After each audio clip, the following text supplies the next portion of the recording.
हरे कृष्णा। आज बहुत ही विशेष दिन है। आप लोग जानते हैं क्या है आज? आज क्या विशेष दिन है? आज कुछ विशेष दिन है, पवित्र दिन है। आप लोग जानते हैं? क्या है आज विशेष दिन? हमारी माता जी अस्पताल में हैं, ठीक हो रही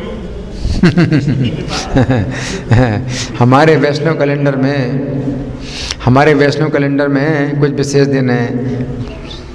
आप लोगों को पता है? किसी को है? भक्ति सिद्धांत सरस्वती ठाकुर का आज तिरुभाव दिवस है ना। उनकी मूर्ति यहाँ आप लोग देख रहे हैं। ये भक्ति सिद्धांत सरस्वती ठाकुर हैं जिनका आज तिरुभाव दिवस है। तो आज के दिन बहुत बड़ा कार्यक्रम हुआ था। अभिषेक हुआ था, 11 बजे अभिषेक हुआ था, भोगार्पण हुआ, पुष्पांजलि हुई, आरती हुई, कीर्तन हुआ। उसके बाद फिर 1 बजे प्रसाद हुआ। तो उनकी याद में हम लोग जो है एक बहुत बड़ा त्यौहार मनाते हैं।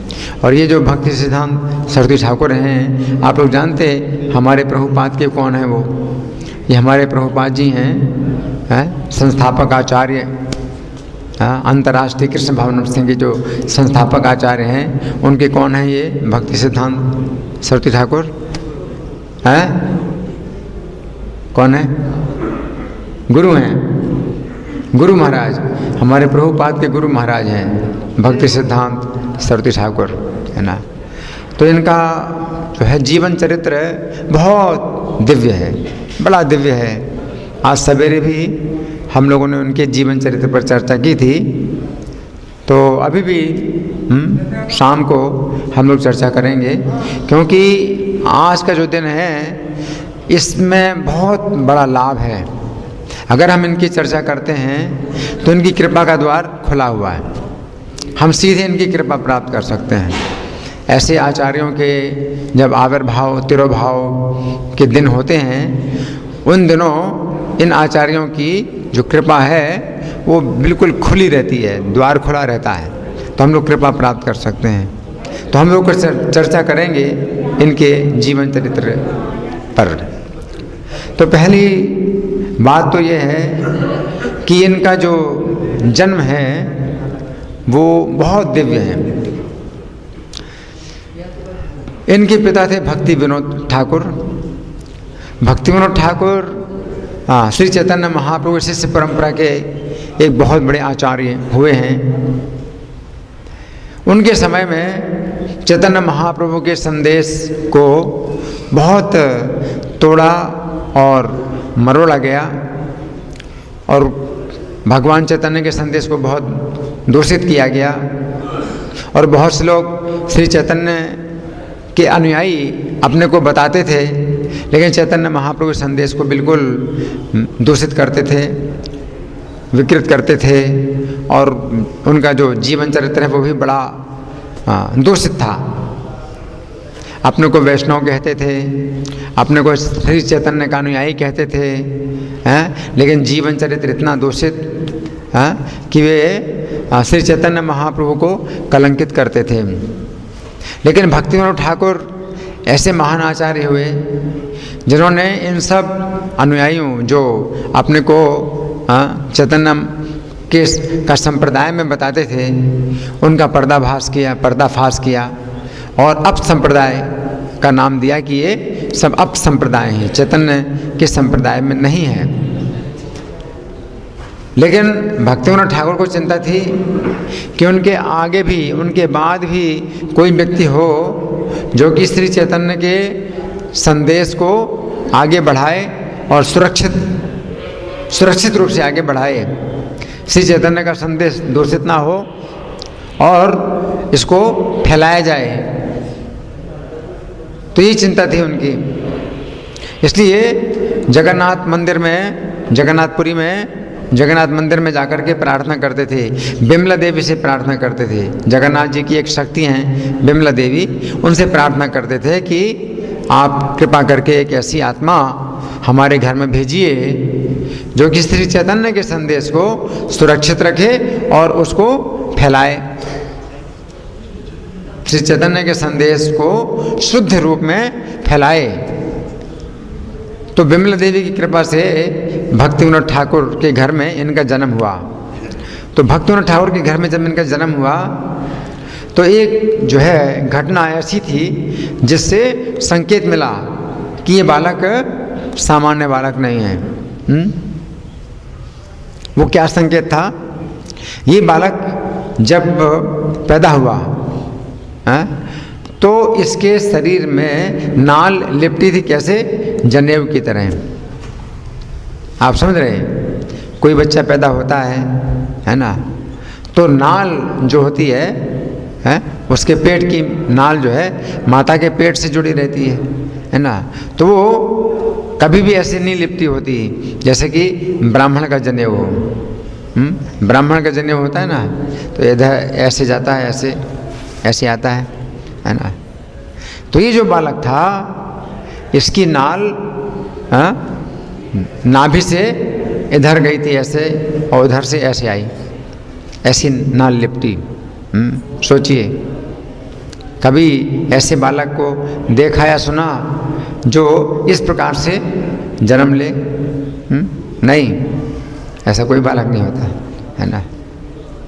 ब्राह्मण, जब ब्राह्मण दीक्षा होती है तब जनेऊ प्राप्त होता है गुरु से, और उसकी बहुत जिम्मेदारी बढ़ जाती है। अपने जीवन में जो है कुछ नियमों का पालन करेगा, पवित्र नियमों का पालन करेगा, है ना, ब्राह्मण।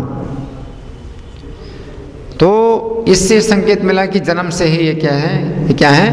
ब्राह्मण है।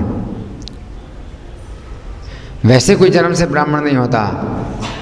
ब्राह्मण के परिवार में जन्म लेने से कोई ब्राह्मण नहीं होता। ब्राह्मण बनने के लिए योग्यता होनी चाहिए, और इनके अंदर जो है जन्म से ही ये गुण था। तो एक संकेत मिला कि ब्राह्मण की तरह, ब्राह्मण के जनेऊ की तरह इनके शरीर में नाल लिपटी थी। एक दूसरी घटना की हम चर्चा करेंगे। इनके जीवन में ये बालक 3 साल का था। कितने साल का? 3 साल का था ये बालक। तो 3 साल की अवस्था में आप जानते हैं बच्चे कितने चंचल होते हैं, और विशेष रूप से खाने पीने के मामले में वे नियंत्रित नहीं हो पाते हैं, है ना। जो भी चीज़ देखेंगे खाएंगे, है ना, हर चीज़ को खाना चाहते हैं। तो ये जो बालक था 3 साल की अवस्था में, भक्ति विनोद ठाकुर जो इनके पिता थे वे जिला न्यायाधीश थे, डिस्ट्रिक्ट मजिस्ट्रेट थे। तो वहाँ के निवासियों के साथ भक्ति विनोद ठाकुर के बहुत अच्छे संबंध थे। वहाँ के निवासी लोग जो है भक्ति विनोद ठाकुर का बड़ा सम्मान करते थे, बहुत आदर करते थे, और हमेशा कुछ ना कुछ उपहार इनके घर में भेजते रहते थे। तो उस समय आम का मौसम था, तो कुछ एक टोकरी आम जो है इनके घर में किसी ने भिजवाए। तो ये 3 साल का जो बालक था इसने आम खा लिया, तो इसमें कोई दोष नहीं माना जाता। 3 साल का बच्चा है, अगर कोई चीज़ उठाए खा ले तो क्या दोष है? कोई दोष नहीं। लेकिन भक्ति विनोद ठाकुर तो महान वैष्णव, तो 3 साल की अवस्था में भी उन्होंने बच्चे को समझाया कि देखो ऐसे आम नहीं खाया जाता है, जब तक भगवान को भोग ना लगे तब तक नहीं खाना चाहिए। विशेष रूप से मौसम का फल है, अभी नया नया फल आया है, तो पहले भगवान के अर्चा वगैरह को भोग लगना चाहिए, इसके बाद ही हमें खाना चाहिए। तो बालक को ऐसे डांटा नहीं था, भक्ति विनोद ठाकुर ने बालक को डांटा नहीं था, प्यार से समझाया था। शास्त्रों में बताया गया कि 5 साल तक बालक का लालन करना चाहिए। लालन मतलब कभी डांटना नहीं है और पीटना नहीं है। 5 साल तक बच्चे को जो है प्यार से हर बात समझाई जाती है, लालन करना चाहिए।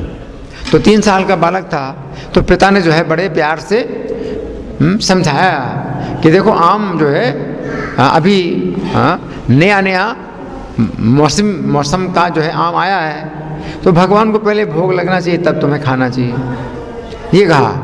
लेकिन इस बालक ने इसको इतना बड़ा अपराध मान लिया कि प्रतिज्ञा कर ली, 3 साल का बालक, और प्रतिज्ञा कर ली कि जीवन भर आम नहीं खाऊंगा मैं।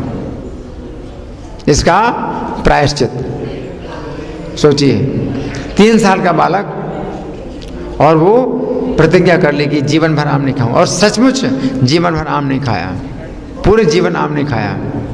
सोचिए, आम को फलों का राजा कहा जाता है, जीवन भर आम नहीं खाया, 3 साल की अवस्था में प्रतिज्ञा कर ली बालक ने। कोई सामान्य बालक हो सकता है ऐसा? कोई नहीं हो सकता। इनके शिष्य इनके पास आम लाते थे गुरु महाराज को, हर कोई देता है आम, तो ये मना करते थे और बताते थे कि मैं अपराधी हूं, मैं आम नहीं खा सकता, अपना अपराध बताते थे शिष्यों को भी। कितनी विनम्रता! कोई गुरु अपना दोष बताता है क्या शिष्यों को? अपने शिष्यों को क्या अपना दोष बताता है? अपना दोष बता देते कि मैं अपराधी हूं, इसलिए मैं आम नहीं खाऊंगा। इतना आश्चर्य है?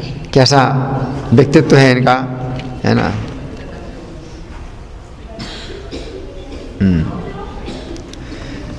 फिर बाद में भक्ति विनोद ठाकुर के द्वारा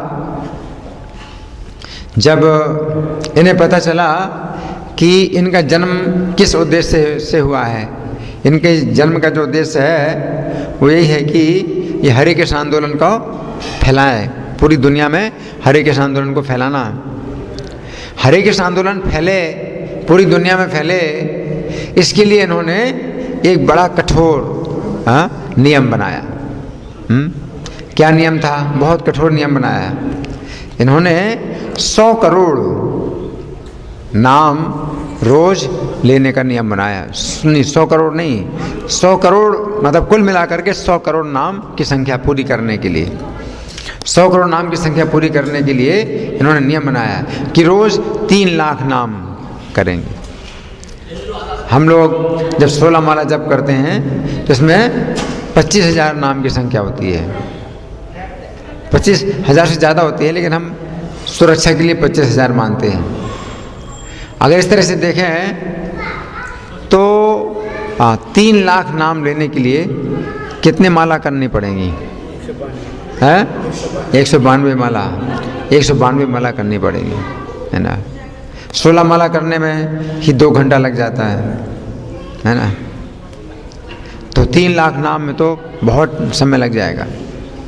लेकिन इन्होंने नियम बनाया 3 लाख नाम रोज करना। इस प्रकार से करीब 9 साल तक इन्होंने 3 लाख नाम रोज किया और 100 करोड़ नाम की संख्या पूरी की।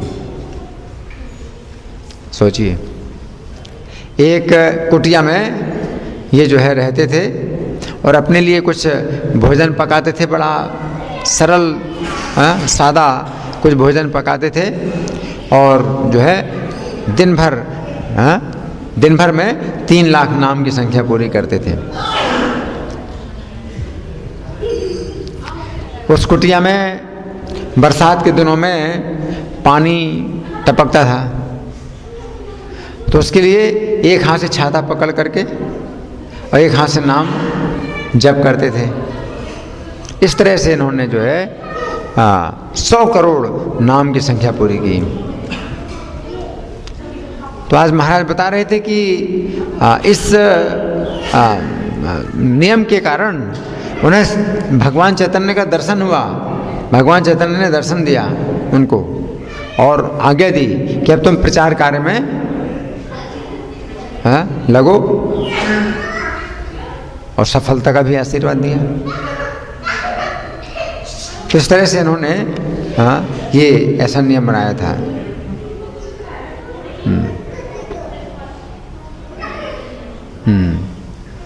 हाँ, तो यहाँ बताया गया कि 108 करोड़ नाम, 100 करोड़ नाम नहीं, 108 करोड़ नाम की संख्या पूरी की इन्होंने।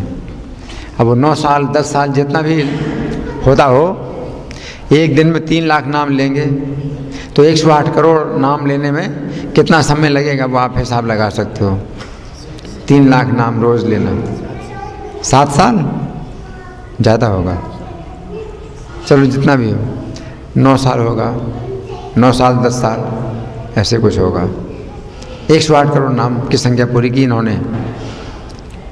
और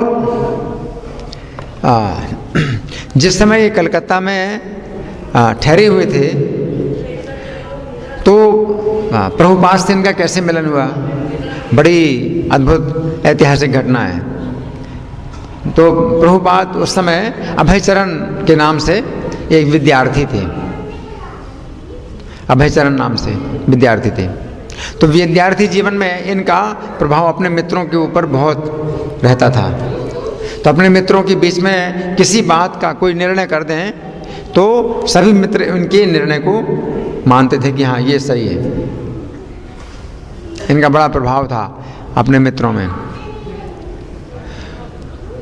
और अभयचरण का जो है जो अनुभव था अपने जीवन का, वो ऐसा था कि उनके जीवन काल में कोई साधु अच्छा मिला ही नहीं जो कि अच्छी शिक्षा प्रदान करे और उसके जीवन में कुछ विशेष प्रभाव, ऐसा नहीं था। क्योंकि अभयचरण के घर में जो साधु आते थे और ठहरते थे तो ज़्यादातर साधु ऐसे होते थे कि अपना खाना पीना सोना है और कुछ भी भजन नहीं, कोई शिक्षा नहीं, कोई उपदेश नहीं, और चिलम पीना हुक्का पीना यही सब जो है। तो ऐसे जो साधु थे तो इनको देख करके अभयचरण के दिमाग से जो है श्रद्धा खत्म हो गई, किसी भी साधु से मिलने में श्रद्धा नहीं रही। तो अभयचरण का एक मित्र था नरेंद्र नाम का, तो वो जानना चाहता था इनके बारे में, भक्ति सिद्धांत सरस्वती ठाकुर कैसे साधु हैं। तो उसने इन अभयचरण से बोला कि देखो एक साधु आए हैं यहाँ कलकत्ता में ठहरे हुए हैं, चलो उनसे हम लोग मिलने चलते हैं और देखते हैं कैसे साधु हैं। तो अभयचरण ने कहा कि नहीं मैं तो नहीं मिलूँगा, मैं नहीं मिलूँगा। क्योंकि जैसा अनुभव रहा उसी तरह से वो सोचते थे कि साधु से क्या फायदा मिलने से। लेकिन उनके मित्र ने, नरेंद्र ने इनको जो है बल प्रयोग किया कि नहीं यार चलो। हाँ होता ना, दोस्त जो है दोस्त को कभी फोर्स करता है, अरे यार चलो, है ना। तो कभी सही जगह में भी मित्र को जाना पड़ता है मित्र के कारण, और कभी गलत जगह में भी मित्र के कारण जाना पड़ता है। तो सोचिए अभयचरण इनसे मिलना नहीं चाहते थे, लेकिन उनके मित्र ने जो है बल प्रयोग किया कि चल यार। और जब गए तो भक्ति सिद्धांत सरस्वती ठाकुर के सामने जैसे ही अभयचरण गए तो उन्होंने सबसे पहले कोई परिचय नहीं पूछा, अभयचरण का कोई परिचय नहीं पूछा कि तुम्हारा नाम क्या है, कहाँ रहते हो, क्या करते हो, कुछ परिचय नहीं पूछा, बल्कि एक कमी बताई। देखो कैसे साधु, कमी बताई। क्या कमी बताई? कि तुम्हारे अंदर एक बहुत बड़ी कमी है। क्या कमी है? कि तुम इतने पढ़े लिखे नवयुवक हो, तो तुम श्री चैतन्य के संदेश का अंग्रेजी भाषा में प्रचार क्यों नहीं करते हैं। और अभयचरण को बड़ा आश्चर्य हुआ कि एक साधु जो है क्या ऐसा भी होता है। बड़ा आश्चर्य हुआ। साधु तो अक्सर कैसे होते हैं कि बड़ी खुशामद करते हैं, बच्चा तुम तो बहुत अच्छे हो, लाओ कुछ आटा लाओ, कुछ कपड़ा लाओ, कुछ ये लाओ वो लाओ, पैसा लाओ, आटा लाओ, कपड़ा लाओ, खुशामद करते हैं। ये तो साधु अलग ही हैं, ये तो खुशामद भी नहीं करते, बल्कि तुरंत उन्होंने कठोर आदेश दिया मुझे कि तुम पढ़े लिखे नवयुवक हो, तो श्री चैतन्य के संदेश को अंग्रेजी भाषा में क्यों नहीं फैलाते। उस समय अभयचरण गांधी जी के आंदोलन से जुड़े हुए थे, तो गांधी जी से पूरी तरह प्रभावित नहीं थे अभयचरण, लेकिन एक मामले में वे सोचते थे कि गांधी जी का आंदोलन कुछ ठीक है, स्वतंत्रता, अपने देश को स्वतंत्र करने का जो उनका विचार था, तो उससे वो सहमत थे अभयचरण। तो अभयचरण ने भक्ति सिद्धांत सरस्वती ठाकुर से इस बात पर बहस की। जब उन्होंने कहा कि तुम पढ़े लिखे नवयुवक हो, श्री चैतन्य के संदेश का अंग्रेजी भाषा में प्रचार क्यों नहीं करते, तो अभयचरण ने उनसे तर्क किया। उन्होंने तर्क दिया कि जब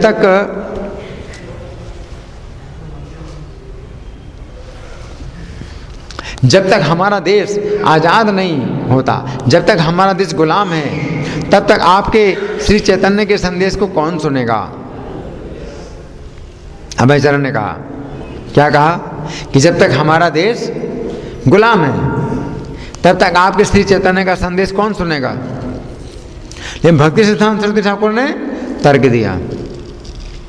क्या तर्क दिया? भक्ति सिद्धांत सरस्वती ठाकुर ने तर्क दिया कि भारत की राजनीतिक स्थिति से श्री चैतन्य के संदेश का कोई संबंध नहीं है। हम कहते हैं कि भारत गुलाम है। क्यों कहते हैं भारत गुलाम है? क्योंकि वे गोरे रंग के लोग हैं, तो इसलिए हम जो है उनके शासन में हम गुलाम हैं। लेकिन ये तो शरीर की पहचान से होता है, तो शरीर की पहचान है कि उनका रंग गोरा है, हमारा रंग काला है ना। लेकिन असली गुलामी तो क्या है? माया की है। हम लोग माया के गुलाम, या तो कृष्ण के गुलाम है या माया के गुलाम है। तो भक्ति सिद्धांत सरस्वती ठाकुर का कहना था कि भारत की राजनीतिक स्थिति से इसका कोई संबंध नहीं है श्री चैतन्य के संदेश का। और इस तरह से कुछ देर तक तर्क वितर्क हुआ और अभयचरण को हारना पड़ा। अभयचरण हारे भक्ति सिद्धांत सरस्वती ठाकुर से, और पहली बार जीवन में हारे। और इनको बहुत प्रसन्नता हुई कि आज मैं जीवन में पहली बार हारा किसी व्यक्ति से, किसी व्यक्ति ने मुझे पराजित किया। और इनको अपने मन में गुरु मान लिया कि आज मुझे जीवन में पहली बार गुरु प्राप्त हुआ है, जिसने मुझे क्या किया? पराजित किया, हराया, है ना। तो अपने मन में बहुत आश्चर्य कर रहे थे कि आज मुझे एक ऐसे साधु का दर्शन हुआ है जिसने मुझे हराया है, पराजित किया है ना। और नरेंद्र जो उनका मित्र था, उसने पूछा कि तुम्हें कैसे लगे साधु? तो अभयचरण ने क्या बताया? अभयचरण ने बताया कि श्री चैतन्य का संदेश किसी शक्तिशाली व्यक्ति के हाथों में सुरक्षित है, और देखो मिलना नहीं चाहते थे, और कैसे मिलने गए, और जब मिलने गए तो दूसरा ही परिणाम हुआ। तो इस तरह से इनका जो है पहली मिलन की घटना हुई।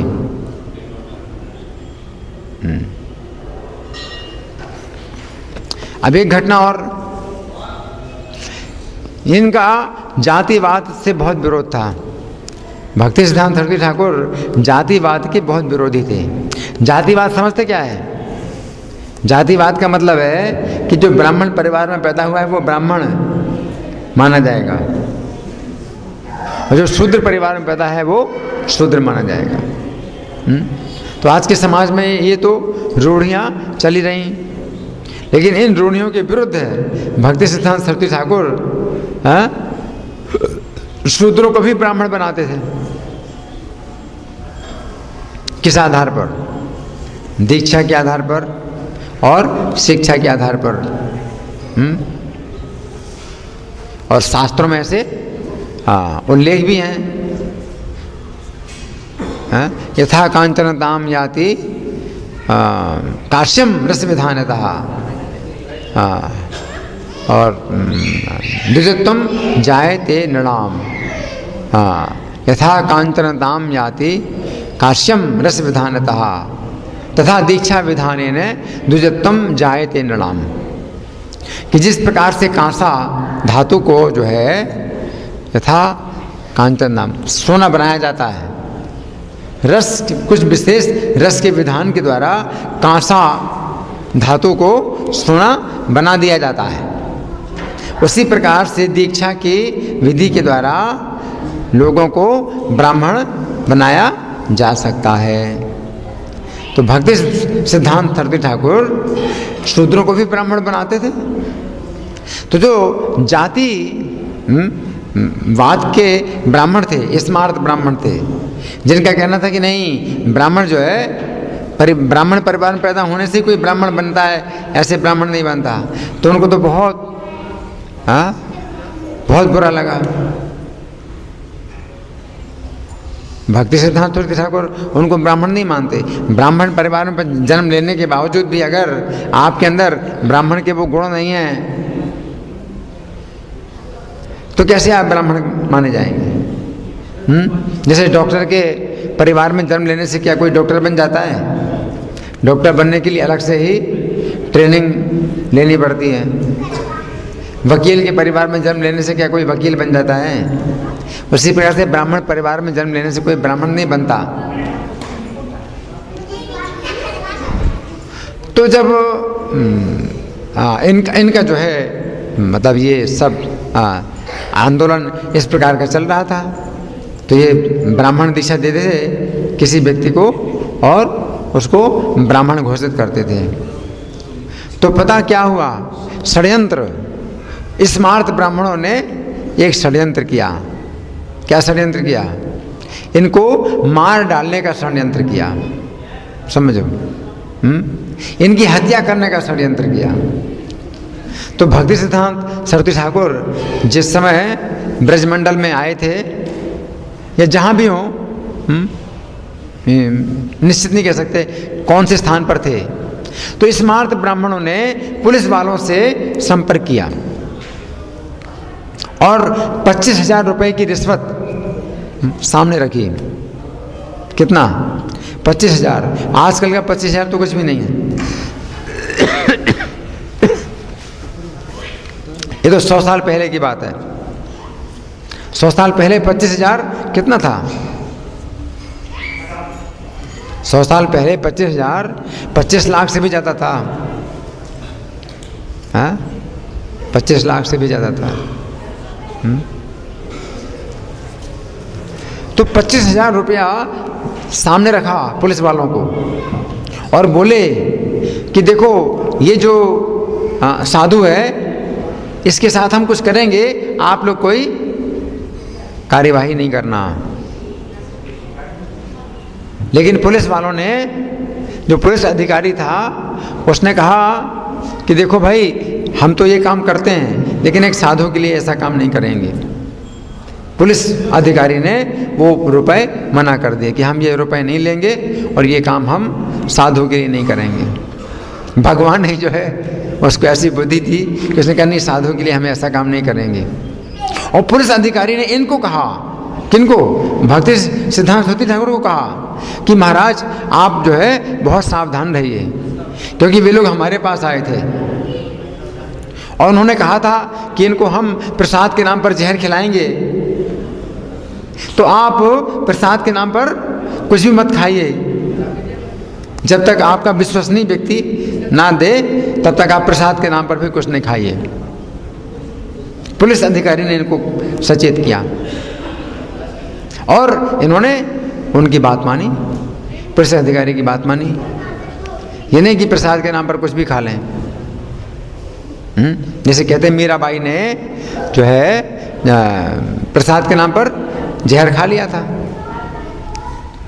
लेकिन ये तो शिक्षक हैं, तो गुरु हैं, सामान्य व्यक्ति को बताते हैं कि हमें नकल नहीं करना चाहिए ऐसे महान वैष्णवों की। अगर हम उस धरातल पर नहीं है तो हमें नकल नहीं करना चाहिए कि प्रसाद के नाम पर कोई जहर खिलाए तो हम खा लें।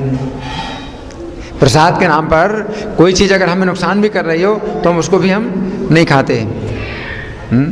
हमारे भी बहुत परहेज चलते हैं। प्रसाद है, लेकिन तो भी अगर कोई चीज़ नुकसान कर रही है तो हम फिर मना करते हैं कि ये नहीं लेंगे। तो इन्होंने तो जो है सामान्य व्यक्ति के लिए जो कर्तव्य है वो सिखाने के लिए इन्होंने ये नियम अपनाया कि अनजान व्यक्ति के द्वारा दिया हुआ प्रसाद के नाम पर भी कुछ नहीं खाते थे। और इन्होंने अपना अब जो है विश्वसनीय व्यक्ति रखा जो कि इनके लिए प्रसाद मतलब तैयार करता था और भोग लगाता था और खिलाता था। तो ऐसा नहीं नहीं सब कुछ खाएंगे कोई बात नहीं, चिंता नहीं, ऐसा नहीं। हमें जो है अपने सुरक्षा के लिए हमें खुद अपना जो है प्रयास करना होगा, प्रयास करना चाहिए। ये शिक्षा दी उन्होंने, है ना।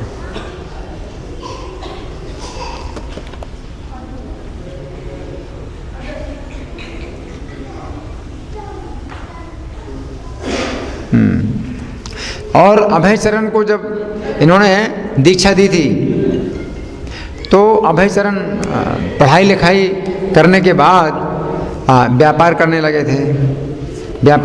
थे। तो उस समय जो है भक्ति सिद्धांत सरस्वती ठाकुर ने कलकत्ता के बाग बाजार में एक बहुत बड़ा भवन दान में लिया था। कलकत्ता के बाग बाजार में एक बहुत बड़ा भवन दान में प्राप्त हुआ था और उसमें जो है बहुत संगमरमर की दीवारें थीं, बहुत बढ़िया भवन था। लेकिन इन्होंने देखा कि इनके शिष्य ही झगड़ा करते हैं आपस में कि इस कमरे में मैं रहूँगा, तुम नहीं रहोगे, नहीं तुम नहीं रहोगे, मैं रहूँगा। तो उस भवन में जो है जब इन्होंने देखा कि ये मेरे शिष्य होकर के झगड़ा कर रहे हैं तो बहुत निराश हुए और इतने निराश हुए कि सोचने लगे कि अगर मेरे सामने ये लोग झगड़ा करते हैं तो मेरे जाने के बाद क्या क्या नहीं करेंगे। तो उस समय ये जो है ब्रजमंडल परिक्रमा में आए हुए थे, कार्तिक के महीने में ब्रजमंडल की परिक्रमा कर रहे थे। तो अभय चरण इनका दर्शन करने के लिए आए। तो अभय चरण से इन्होंने अपने हृदय का दुख बताया और बताया कि ये मेरे शिष्य जो है इस तरह से झगड़ा करते हैं आपस में तो एक दिन तो आग लगेगी। और ये भी कहा कि मेरी तो इच्छा ये है कि ये जो भवन है इसका संगमरमर निकाल करके बेचूं और किताबें छापूं।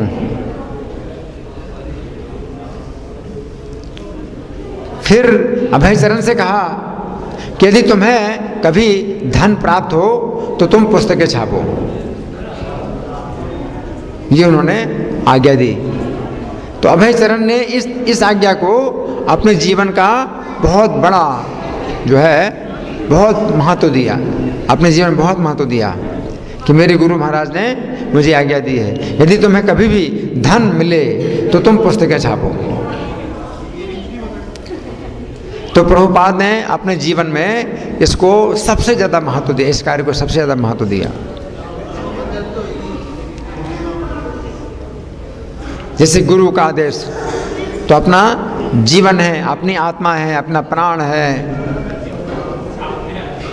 अपनी पूरी शक्ति लगा दी प्रभुपाद ने किताबें छापने में, है ना। तो इनका ही आदेश था ये। और राधा कुंड में जब मिले थे तो कागज पेंसिल से एक मृदंग बनाया और पुस्तकें छापने की शिक्षा दी इन्होंने। एक मृदंग बनाया, मृदंग का चित्र बनाया। आप लोग मृदंग देखते हैं ना, जो मृदंग बजाया जाता है। एक मृदंग का चित्र बनाया कागज और पेंसिल के द्वारा और अभय चरण से बताया, अभय चरण को बताया कि देखो ये जो किताबें जो छापी जाती हैं प्रेस में, जो है जो किताबें छापी जाती हैं, ये बृहद मृदंग है। एक तो मृदंग होता है जो कि कीर्तन में बजता है और इसकी आवाज़ भी कुछ दूरी तक जाती है। लेकिन जो प्रेस में किताबें छपती हैं जो भगवान का गुणगान होता है, किताबें छपती हैं, श्री चैतन्य का संदेश जिनमें छापा जाता है। तो ये जो प्रेस है ये बृहद मृदंग है। तो प्रेस को ये बृहद मृदंग बोला करते थे। और इन्होंने प्रेस कृष्णानगर में और एक मद्रास में और एक कलकत्ता में बनाई थी, स्थापित की थी। और इसको क्या बोलते थे? बृहद मृदंग। बृहद मृदंग, जिसमें कि इन्होंने अपने पिता की लिखी हुई जितनी किताबें वो सब छपवाई। इनके पिता भक्तिविनोद ठाकुर ने लगभग 100 ग्रंथ लिखे। उनमें कुछ ग्रंथ जो है अंग्रेजी भाषा में थे, कुछ ग्रंथ बंगाली भाषा में थे। तो उन्होंने जो है अपनी ही प्रेस बनाई किताबें छापने के लिए।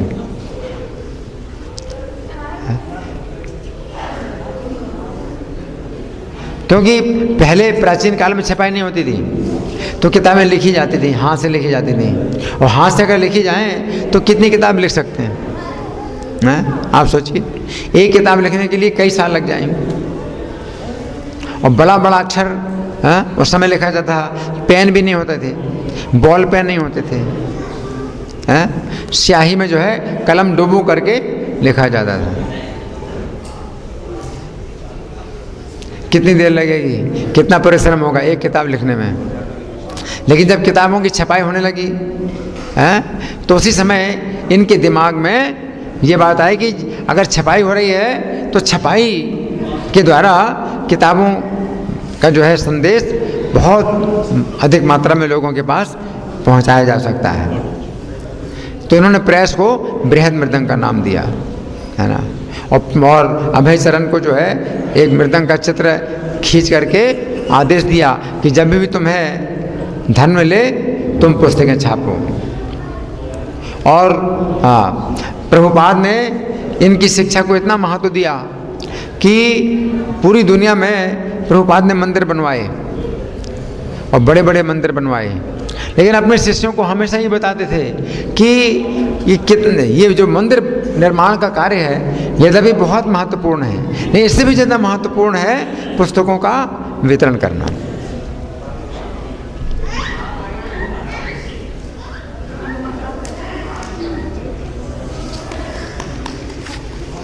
मंदिर जो बड़े बड़े बनाए जाते हैं ये केवल इसलिए हैं कि श्री चैतन्य का संदेश लोगों को दिया जाए।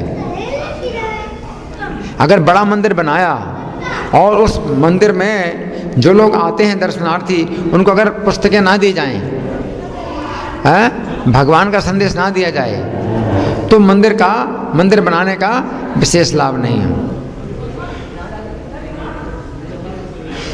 क्योंकि यहाँ लोग आते हैं दर्शन करने के लिए मंदिर में भगवान का, तो भगवान का संदेश भी तो उनको मिलना चाहिए। अगर भगवान का संदेश नहीं मिलता, जीवन का जो असली लाभ है उन्हें पता नहीं चलता, तो मंदिर में आए हैं तो इसका विशेष लाभ नहीं है। जैसे कि मान लीजिए कि आप मेरे पास आते हैं और मेरी कोई बात नहीं सुनना चाहते और वैसे ही आकर के चले जाते हैं, तो मैं संतुष्ट नहीं होऊंगा। किसी भी व्यक्ति के पास आप जाते हैं और उसकी कोई बात नहीं सुनते और मिल करके चले आते हैं, तो वो व्यक्ति आपसे कुछ बात करना चाहता है, आपको कुछ बात सुनाना चाहता है और आपने नहीं सुनी उसकी बात और केवल मिल करके चले आए, तो वो व्यक्ति संतुष्ट नहीं होगा। उसी प्रकार से भगवान भी संतुष्ट नहीं होते। आप आते हैं, दर्शन करके चले जाते हैं, लेकिन भगवान का संदेश नहीं लेते। या इस मंदिर में लोग आते हैं भगवान का दर्शन करने के लिए और हम उनको भगवान का संदेश नहीं देते, तो ये जो है बहुत बड़ी कमी है। तो प्रभुपाद हमेशा याद रखते थे इस बात को। प्रभुपाद ने बड़े बड़े मंदिर बनवाए, लेकिन हमेशा अपने शिष्यों को यही बताया कि इतने बड़े बड़े मंदिर बनाना बड़ा महत्वपूर्ण है, लेकिन इससे भी ज़्यादा महत्वपूर्ण कार्य क्या है? पुस्तकों का वितरण करना, पुस्तकें वितरित की जाएं।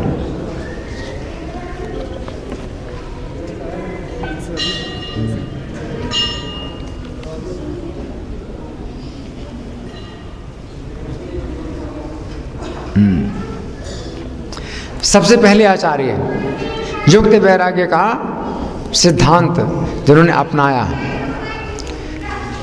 युक्त वैराग्य का सिद्धांत क्या है? कि हर चीज को कृष्ण की सेवा में लगाया जाए। तो उस समय कुछ रूढ़ियां थी, साधुओं के समाज में कुछ रूढ़ियां बनी हुई थी। वो क्या? कि कोई साधु कार में नहीं बैठेगा, साधु कार में नहीं बैठेगा। क्यों नहीं बैठेगा कार में? अगर दुनिया कार में बैठ रही है तो साधु कार में बैठ करके प्रचार को क्यों ना करे? अगर कार में बैठ करके वो दूर दूर तक प्रचार कर सकता है तो साधु कार में क्यों नहीं बैठेगा? तो ये पहली बार कार में बैठे और कार में बैठ करके वृंदावन गए।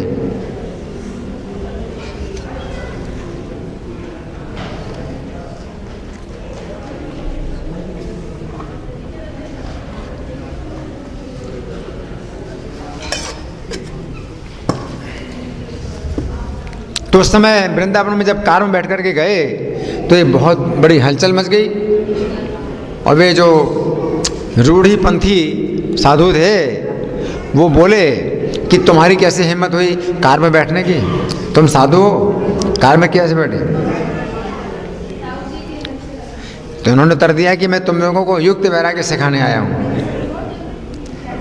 अगर आप जो है कार में बैठ करके वृंदावन जा सकते हैं और समय बचा सकते हैं तो क्यों नहीं जाएं? तो वे लोग जो है इनको पीटने के लिए डंडा लेके आए, पीटने की डंडा लेके आए। ये साधु होकर के कार में बैठे। तो उनके विचार से साधुओं को क्या करना चाहिए? पैदल चलना चाहिए, साधु को पैदल चलना चाहिए। और बाकी दुनिया कार में बैठे इंद्रिय तृप्ति के लिए हैं। तो बाकी दुनिया कार में बैठती इंद्रिय तृप्ति के लिए, तो साधु क्यों नहीं प्रचार के लिए कार में बैठता है? क्यों नहीं बैठेगा? तो जब वे लोग जो है इनको पीटने के लिए डंडा लेके आए तो उस समय इन्होंने पुलिस की शरण ली, पुलिस की शरण ली। ये भी शिक्षा दी कि जब जरूरत पड़े अपनी सुरक्षा के लिए तो पुलिस से भी जो है आप संपर्क करिए। साधु को पुलिस से संपर्क करना चाहिए, क्यों नहीं करें? इसलिए हम लोग भी मंदिर में सिक्योरिटी गार्ड रखते हैं कि अगर कोई व्यक्ति उत्पात करता है, कोई व्यक्ति जो है अगर विनाशकारी कुछ कार्य करता है तो सिक्योरिटी गार्ड उसको जो है रोकेगा। तो ये सब जो है शिक्षाएं हैं, इनके जीवन से हमें प्राप्त होती हैं।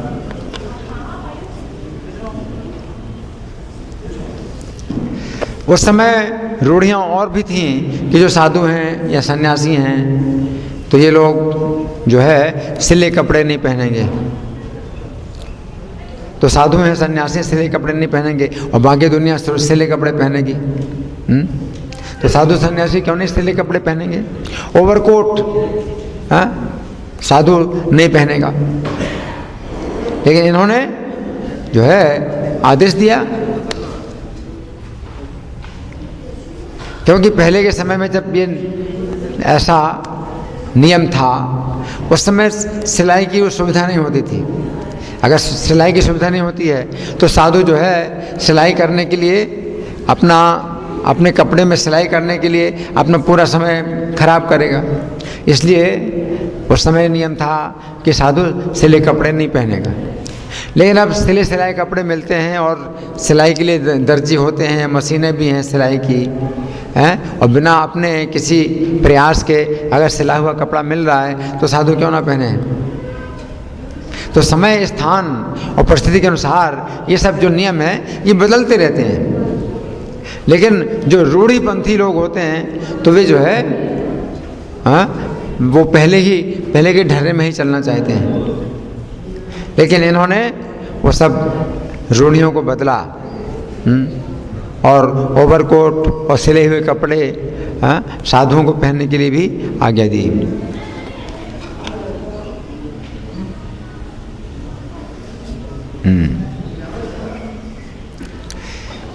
इनका जो है शास्त्रों में तो बहुत प्रेम था, लेकिन सबसे ज़्यादा उनकी रुचि जो है चैतन्य चरितामृत में थी।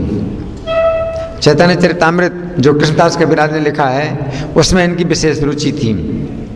तो इन्होंने भविष्यवाणी भी की थी कि आगे चल कर के विदेशी लोग भी जो है चैतन्य चरितामृत में जो भक्ति का रस भरा हुआ है उसको प्राप्त करने के लिए बंगाली सीखेंगे, बंगाली भाषा सीखेंगे। विदेशी लोग बंगाली भाषा क्यों सीखेंगे? केवल एक कारण, वो क्या है? चैतन्य चरितामृत में जो भक्ति का अमृत भरा हुआ है उसका आस्वादन करने के लिए विदेशी लोग बंगाली भाषा सीखेंगे।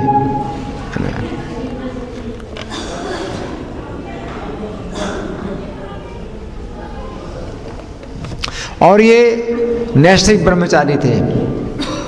इनका जीवन बहुत पवित्र और बहुत तपस्या से भरा था, है ना। जब बैठते थे तो हमेशा इनका मेरुदंड सीधा रहता था। हम लोग बैठते हैं, है ना, लेकिन इनका जो है मेरुदंड हमेशा सीधा रहता था, है ना।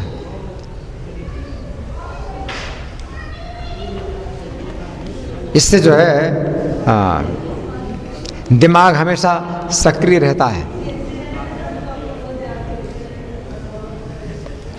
और एक विशेषता ये थी इनकी कि जब तिलक लगाते थे तो बिना शीशा देखे तिलक लगाते थे। हम लोग तिलक लगाते हैं तो शीशा के सामने ही तिलक लगाते हैं,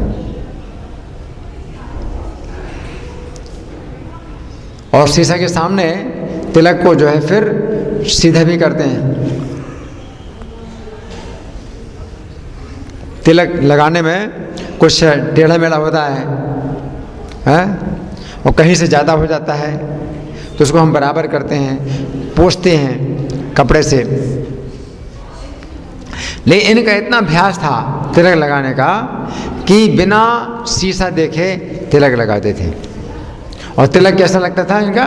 बिल्कुल सीधा होता था।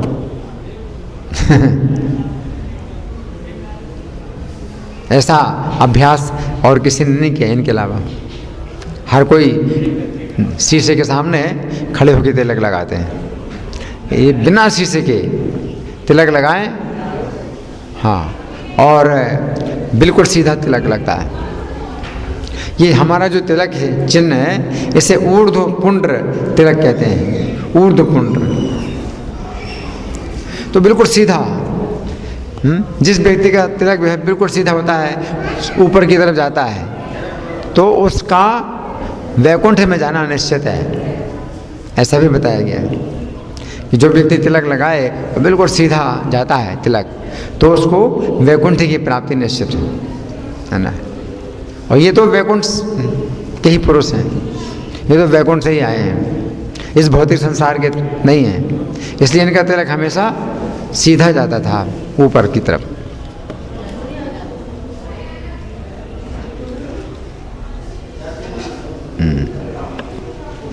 एक घटना और भी इनके जीवन की। इनकी अवस्था जब 60 वर्ष की थी, 60 वर्ष की अवस्था थी, तो इनके शिष्य अवध बिहारी लाल कपूर इनसे मिलने के लिए आए, और उनके साथ में उनकी पत्नी भी थी। तो ये गुरु के रूप में थे, और डॉक्टर कपूर जो है वो शिष्य के रूप में आए। तो शिष्य की पत्नी भी उसके साथ में थी। तो उनकी पत्नी ने इनसे प्रार्थना की, भक्ति सिद्धांत सरस्वती ठाकुर से प्रार्थना की कि मैं आपसे एकांत में कुछ बात करना चाहती हूँ। तो ऐसे में इन्होंने क्या उत्तर दिया? शिष्य की पत्नी अगर गुरु से कहे कि मैं आपसे एकांत में बात करना चाहती हूँ, तो गुरु क्या कहेगा? इन्होंने क्या उत्तर दिया? इन्होंने उत्तर दिया कि नहीं, एकांत में मैं बात नहीं करूँगा, जो भी बात करना है अपने पति के सामने करो। ये एक बहुत बड़ी शिक्षा है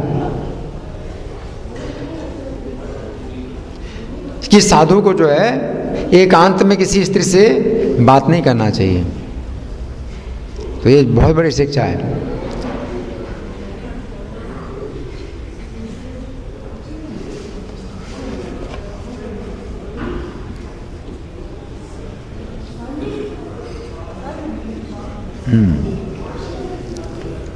प्रभुपाद इनसे बहुत कम मिल पाते थे,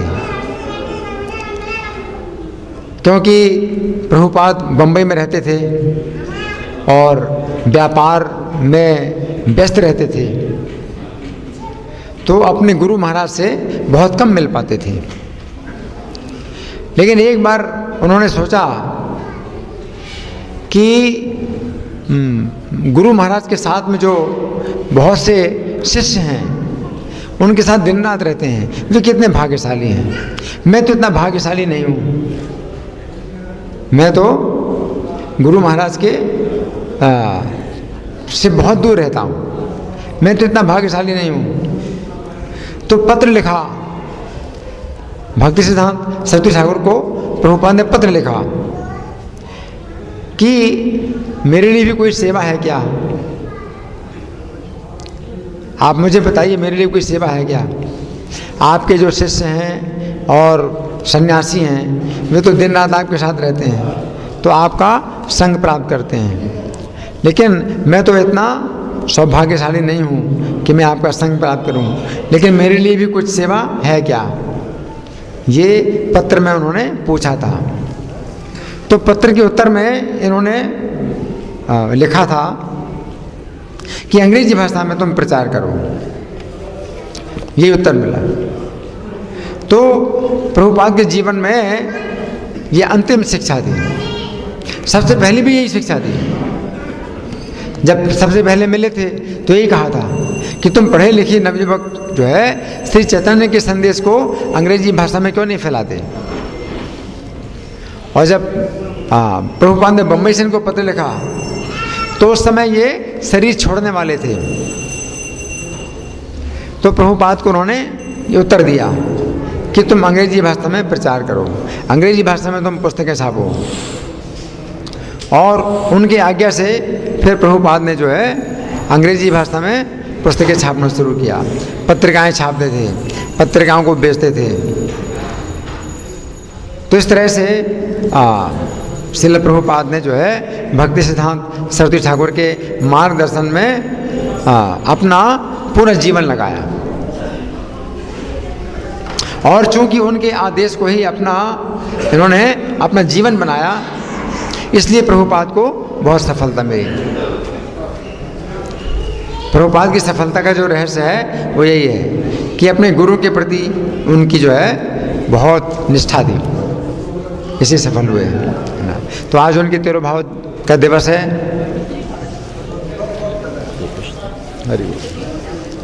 आज भक्ति सिद्धांत सरस्वती ठाकुर का तिरुभाव दिवस है, तो हमें उनसे प्रार्थना करनी चाहिए कि उनकी कृपा से हम लोग भी भक्ति में आगे बढ़ें। श्रील भक्ति सिद्धांत सरस्वती ठाकुर तिरुभाव तिथि महामहोत्सव की, श्रील प्रभुपाद की, श्री श्री राधा पार्थार्थी ललिता विशाखा गौरनिताई, सीताराम लक्ष्मण हनुमान प्रहलाद नरसिंह देव की जय हो।